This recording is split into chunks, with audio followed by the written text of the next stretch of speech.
So this week has been a very interesting week, and if I don't record something right now, then I will not be able to for the rest of the week. This week is not what I originally planned, but my microphone came in and I have not been able to use it on my computer yet because I need an extra piece. So I am going to be doing some just regular old-fashioned advice for writers and for role players. I'm going to be doing 10 each, and if you're a writer, then awesome. If you're a role player, awesome. And then if you are a writer and a role player, then you get double the advice. My first piece of advice for writers in particular is don't worry about what not to do. You are going to see advice everywhere, all over the internet, telling you not to do certain things. Don't start your intro like this. Don't start your first chapter like this. And don't make certain traits in a character. And don't make characters a certain way. And don't do this, don't do that. This is a mark of an amateur. This is the mark of a professional. You're going to see all of this advice. And what I want you to do is, for right now, ignore it. Just write whatever you want. Don't look at all of the things that you're not supposed to do. Just focus on what you want to do. You are going to get so caught up in all of those little tiny little details that you aren't going to be happy with your writing. It's not going to feel fluid. You're going to feel like it's very forced. You might get frustrated, and we don't want that. Just write what you want to write, and if someone says to change it later, if someone like an editor or even a publisher tells you that you need to change a scene, then do it. But while you're writing, just do whatever feels most natural to you. You'll see advice everywhere on not to start the first chapter with weather. If it's going to be super important for your book to start with the weather, then start with the weather. So-called amateur things can actually be very, very well written. If one of your favorite writers decided to open with the weather, would you call them an amateur? I don't think so. So do what feels most natural to you and most natural to the story. Number 2, you are not going to please everyone. Never go into a project with the hopes that you're going to please every single person that is going to read it. So the sooner that you understand that, the quicker that you can get over it, and the more you can focus on your writing itself. Number 3, there are no rules. I've seen so many writers go onto a group and ask for advice on, would a werewolf do this? Or would magic behave in this way? The thing is, it's your story. You get to pick the rules. You get to decide if a werewolf behaves a certain way or if magic behaves a certain way. It's entirely and completely up to you. Number 4, think outside the box. I feel I am just seeing so much repetitiveness, and it honestly drives me crazy. If you're gonna write something, come up with something new. By all means, take inspiration from whatever you want, but when you take inspiration, make it your own. You need to add your own flair to it. If you don't add your own flair to it, it's just going to get lost in the sea of copies. So take inspiration, but make it your own. Number 5, don't limit yourself to just one genre. Lots of people think that a book should only be romance, or should only be horror, or should only be fantasy. That is not the case. If you want to write a horror fantasy with romance, then go for it. You shouldn't feel limited to the genre that you are writing in. If you want to add something, add it. Remember, this is your world and you can make it be whatever you want. Number 6, be consistent. I am talking about characters, plot, lore, everything. When you start writing and you get into the final drafts, you really need to try to be as consistent as humanly possible. And this means that if a character has acted a certain way up until this point, they need to continue acting that way, even at the end. The only exception to this is if there is a lot of character development, and there's a reason why that character should be acting a different way. Character development is great, but if something in the plot has happened and it comes up again later, make sure that it's consistent. If it's just a small little fact that was dropped in at the beginning of the book and it comes back later, you want to make sure that those facts are consistent. Which brings me to number 7, which is to take notes.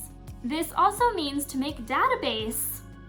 I won't lie, that is what the topic was supposed to be for this week. Hopefully next week I will actually show you guys how to make a database, because it is so important, especially if you write high fantasy like I do. With other genres, you don't necessarily have to make a huge database, but it is very important to keep your characters very consistent, and that means like adding details in their past or details in their personality or even details in their appearance. You want those kinds of things to be consistent.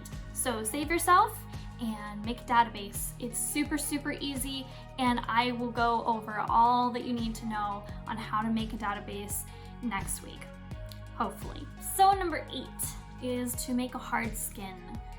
And this one is really important because unfortunately every writer, everybody who creates is going to get bad reviews eventually. So you need to go into projects realizing that once again, you're not going to please everyone, and there are going to be people who don't like your stuff, and they are going to tell you. All writers and all artists of all kinds, we just have to accept that fact. So work on gaining your hard skin right up front. Number 9, writing fan fiction is not a bad thing. There is absolutely nothing wrong with writing fan fiction. It just means that you're using a different method to gain your skill, and there's nothing wrong with that. Personally, I wrote fan fiction for quite a while, and if it weren't for fan fiction, I wouldn't be as good of a writer as I am today. So as long as you're writing and as long as you're growing in your skill, then that's a plus to me. And finally, number 10, don't let people think that your work is inferior because it is not published. Just because you haven't published something does not mean that you're not a writer. You can write tons of books but never publish them. Don't let people say that you aren't a writer because you don't have anything published. Everybody starts in different spots. Everybody ends up in different spots. Everybody has their own journey. So that was 10 advice points for writers, and now let's get on to 10 advice points for role players.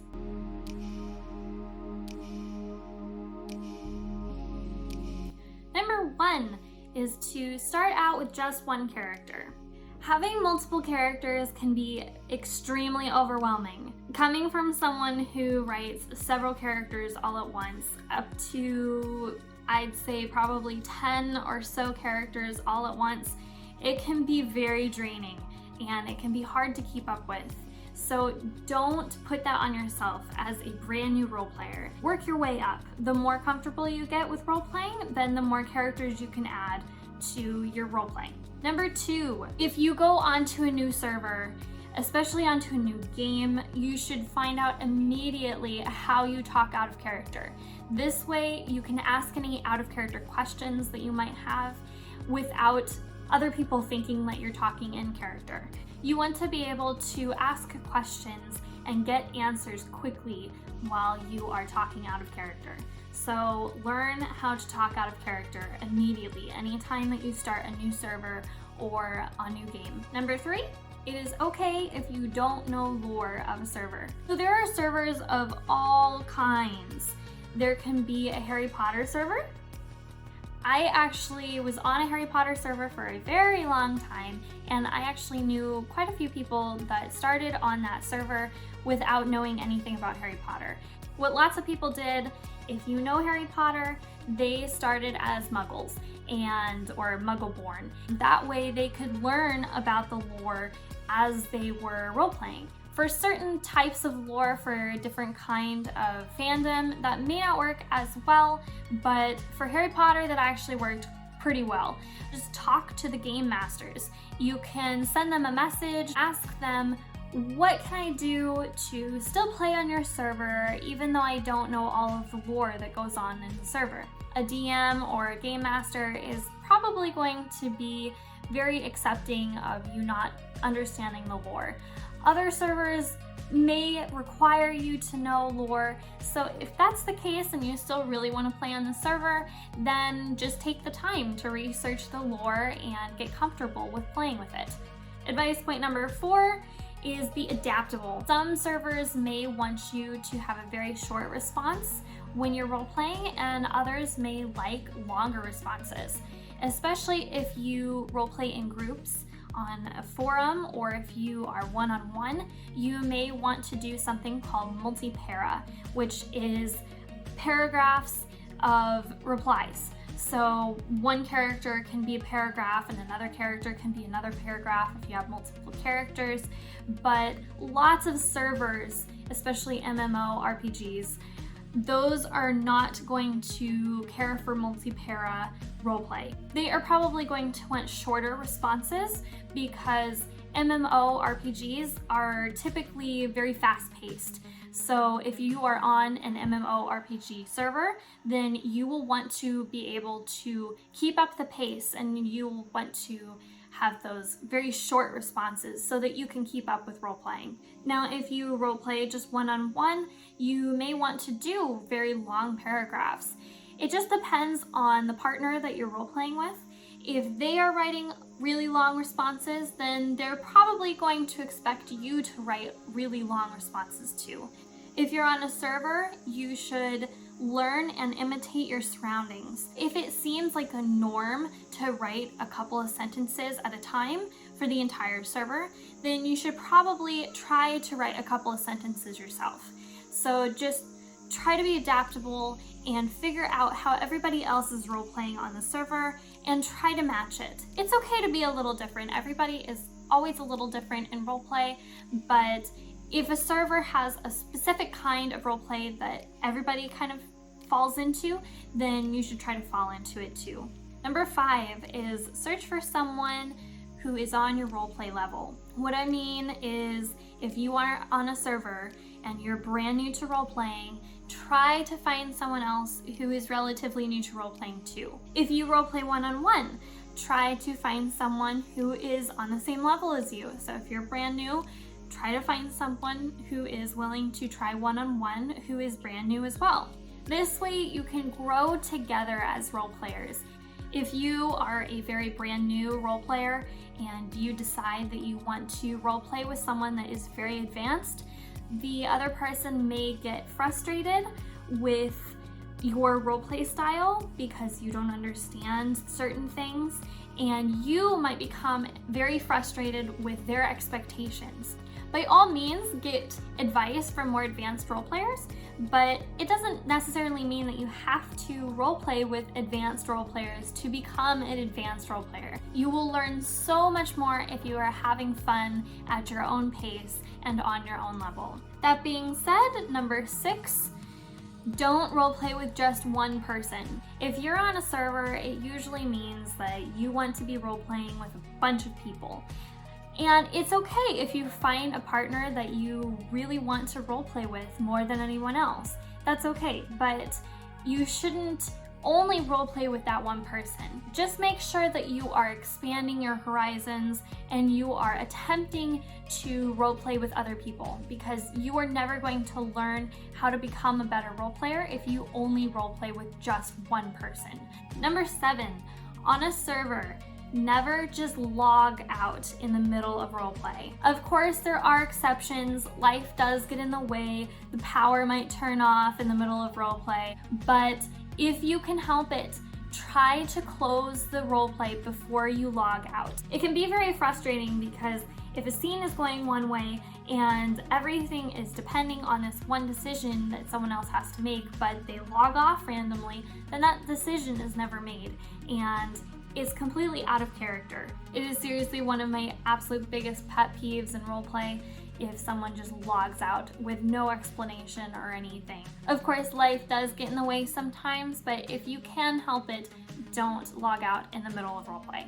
Point number 8 is don't be distracted while you're role-playing. It's very important to try to focus solely on the roleplay. People are going to get very frustrated if you are taking multiple minutes to reply while everybody is taking only a few seconds. It's going to slow down roleplay. Once someone becomes distracted, and if someone's taking a very, very long time to reply, then everybody's going to start finding new things to do besides roleplay, and everybody's going to get distracted. So do your best to not be distracted. Number 9, there is no one best way to roleplay. Everyone has their own styles, everybody writes a different way, and everybody makes different characters. There's no one way to roleplay. Everything that you do that's just a little bit different adds a uniqueness to your environment.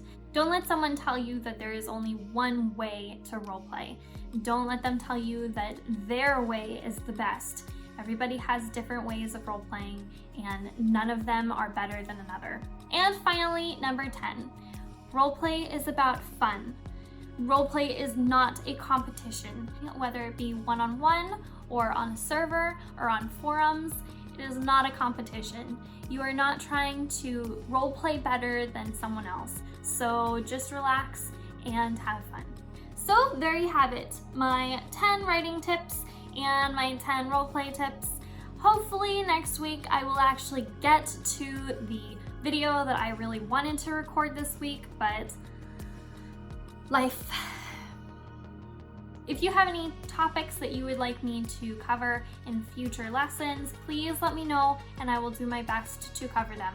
So everybody, have a wonderful weekend and I will see you guys next week. Bye.